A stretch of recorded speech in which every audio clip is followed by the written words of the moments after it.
Hello and welcome to the Speaker Series Spotlight. My name is Reuben Austria with Farmers Insurance. And I am Brad Critchfield from the Sweatshop Gym. And today we have a very special guest, Sydney Berman from Syds Stuff. Hello. What's up, Sydney? How are you? I'm good. How are you? Excellent. We're gonna talk food today. Excellent. We're gonna talk catering. We're gonna talk business. Well, all a bunch of things. But first of all, why don't you just introduce yourself? I know you're a Lakewood resident, obviously a chamber member now. Yes, I have been a Lakewood resident for, my whole life. Went to Gompers Elementary, Bancroft Middle School, and Lakewood High School. And I am a chamber member for 5 weeks today, I believe. Oh, wow. Happy 5-week anniversary. Thank you. Yeah, well, we're counting the weeks now. That's pretty awesome. It's a big deal, dude. Come on. That is a really big deal. What week you on? Check your calendar. I'll find out. Yeah, find out. I'm going to find out and get back to you. So, tell us all about your business. What do you specialize in? What people need to know. Obviously, this is your time to shine. This is your spotlight moment. So, what do you specialize in? First of all, everyone knows that you're a caterer and you make jams, but we can get to that later. So what do you want to be known for? What are you making a name for yourself for? So after high school, I went to Cypress College for culinary school. Okay. And then I went on to Cal State Long Beach, where I majored in nutrition and dietetics. Go and Beach. Minored in hotel restaurant management. So I really learned the ins and the outs of food and how to make it the best for our bodies. And that's really what I try to use every day in my food. I use, unbleached flour in all of my baked goods. I use a vegan organic sugar. Everything is as organic and as local as I can be. And so that's awesome, because that's really the world we live in these days, right? I mean, everybody wants natural. Mm-hmm. I mean, obviously you're a gym owner, so I mean, obviously that's important to you too. Oh, right? crazy important. Yeah. Crazy important. I don't do it as much as I should. Just like even most fitness professionals, it's just hard to do, right? Mm-hmm. But that's really what separates you from everybody else, right? Yeah. Because you're doing something that's really hard, even though it might not be so convenient, and honestly probably not as profitable as watering down the quality of nutrients in your food. You're doing that so other people don't have to. I think that's great. Exactly. So you were initially your first passion was nutrition, right? No, actually, my first passion has always been food. Okay. As a kid, I never wanted the easy bake oven. I always wanted to be in the kitchen with my mom using the real oven. And cool. I'm a Dangerous but cool. I mean, there was always supervision. Okay. I'm from a Jewish family, so food is very important to us. You show your love to people through food. And so I've always loved cooking. I've been in the culinary world for almost 12 years. So, and then as I was finishing up culinary school, my dad said to me, go get your bachelor's in something, get it related in something so that, you have a fallback. And nutrition and dietetics really spoke to me. Mm-hmm. So, and then I just decided to mix the two of them in a business. Yeah, that's perfect. It's not even a fallback. It's more like, hey, this is, I know that. It's a complementary it's very complimentary. Yeah. Yeah, exactly. Yeah. So what was the moment where you decided you were going to start your business? Was that a tough decision, or was it just kind of a no-brainer? No, it was a no-brainer. I've had a lot of experience. Like I said, I've been in the culinary world for almost 12 years, Mm-hmm. and I've had a lot of experiences of what not to do and things like that. So I just decided I want to be a place for not just my customers to know that they're being taken care of, but for my employees to know that they're being taken care of. Mm-hmm. So that was very important to me. Yeah, so. And I think most people understand, or at least from my perspective, I think a lot of people will always want to open up a restaurant. Why did you want to open up a catering business rather than a restaurant? For catering, it's so much easier you're not even predicting how many people you're going to have. How many people are going to be at a certain event. Mm-hmm. You know how many separate meals you're going to need, whether it's vegetarian or gluten-free or dairy-free, and you can work with those. Whereas in a restaurant, you're kind of going, I hope 200 people show up today. Right. And then, sometimes product can go to waste because of that. And I would just really like to control waste. Oh, that's a big deal happening right now. They say that on average, people waste like 40% of their food. Oh, yeah. Isn't it something, Did you just something make that up? ridiculous? No. Is this fake news now? No, this is Are we not doing fake we're doing news. This fake is news? real stuff. No, it's We can get a fact checker on you. yeah. Throwing out It's percentages. that's well, I'm not gonna stand behind that, but that's what I heard. Anyways, yeah, no, that's a big deal. I mean, so you're really touching like the service that you're offering is really touching on a lot of what people want nowadays. It's like they want organic, they want natural, they don't want to waste food. Yeah. Which a lot of restaurants do, ton of them. Yeah. Probably, I don't know, between 39 and 41% of their food gets wasted, approximately. I mean, I even go so far that if I have an event that has a lot of vegetables, I will take the scraps, my carrot peelings, the tops of celery, and I will make a vegetable stock out of that to get the most out of the food that I've bought. So let's talk. Who should come to you? Who needs to message you on Facebook right now? Who needs to shoot you an email? Who needs to give you a call? Like, what do your customers look like? Who needs? My needs customers are everybody.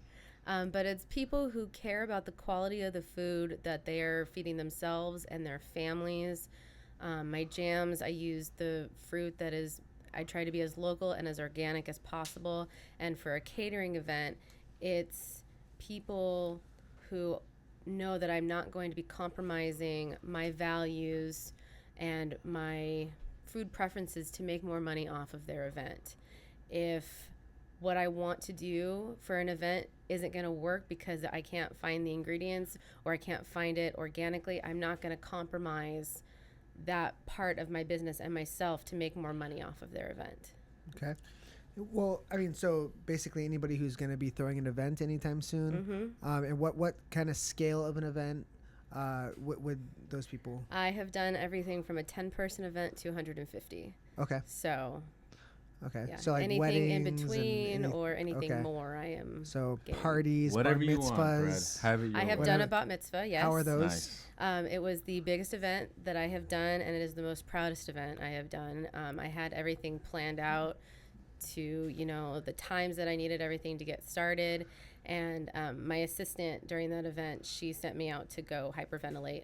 And I was like calming myself down, and I'm like, okay, like when you get back in there, you need to start this, and you need to do this, and make sure that this gets started, and do this. And I walked back into the kitchen, and all of those things were getting done because that's how good my staff is. And that's how good my notes were because they were able to look and see what needs to get done, what isn't done. So Why were you hyperventilating?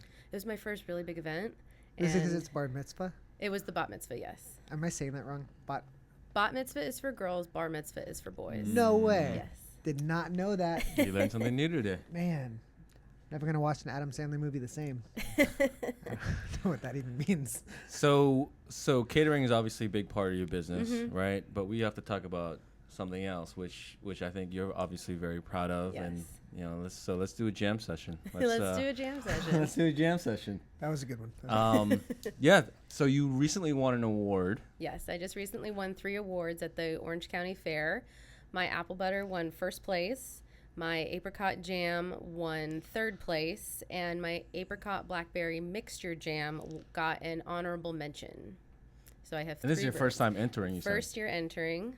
Now, Wow. is that a pretty competitive thing? Like, do people get really serious about like they get like? I'm sure they do. I just kind of entered to see how I would rank. And with my first year, I wasn't really, I mean, of course, I hoped I would win for everything that I entered. But I was really just hoping not to get disqualified because there's lots of ways that you can be. And I was just really worried that I was Like going what? to be. Like if you don't fill the jar enough, if like the jar's rusty or, the rim is rusty, like there's a lot of different things. So I was like really like nervous. Seems very serious. It is very serious. And so I went and I like saw that I'd won 3 out of the 7 that I had entered. And I was just like, I was really happy. All of them are on display at the Orange County Fair and the food pavilion. So Were the other That's awesome. contestants super jelly that you won? I didn't win the big prize, no, I just got that. Oh, you just they just pulled that out of nowhere. Yeah. I'll preserve the rest of my jokes.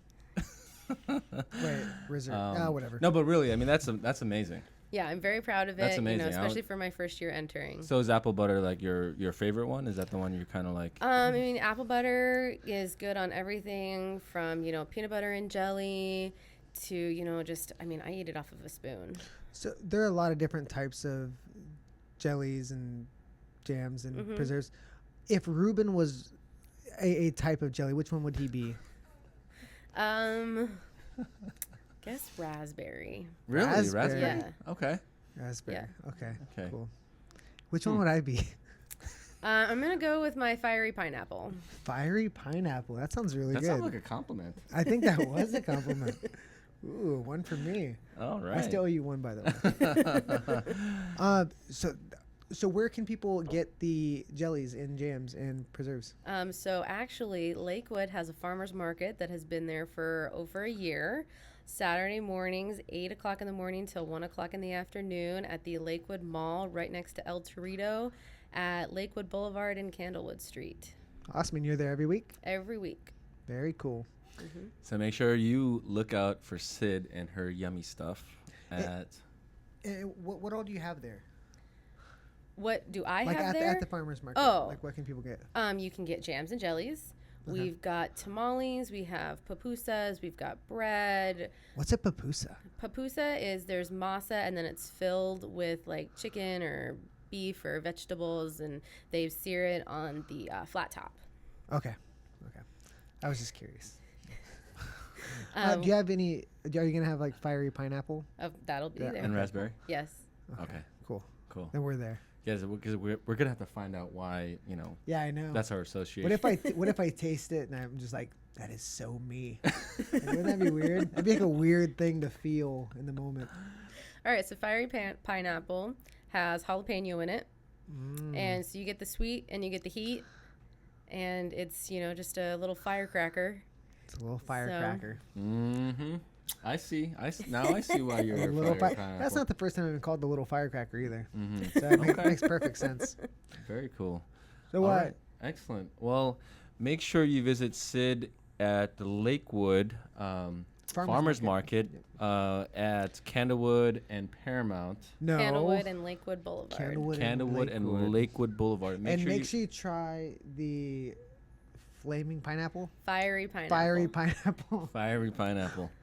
It's award-winning, and really, we want to thank you for coming by the show. Thanks for Syd. having me.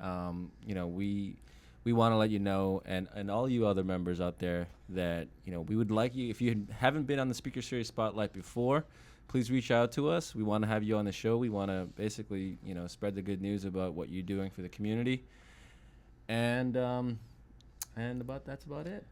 All right, guys. I'm Brad Critchfield from the Sweatshop Gym. And my name is Reuben Austria, Farmers Insurance, District 22. And we will see you next week.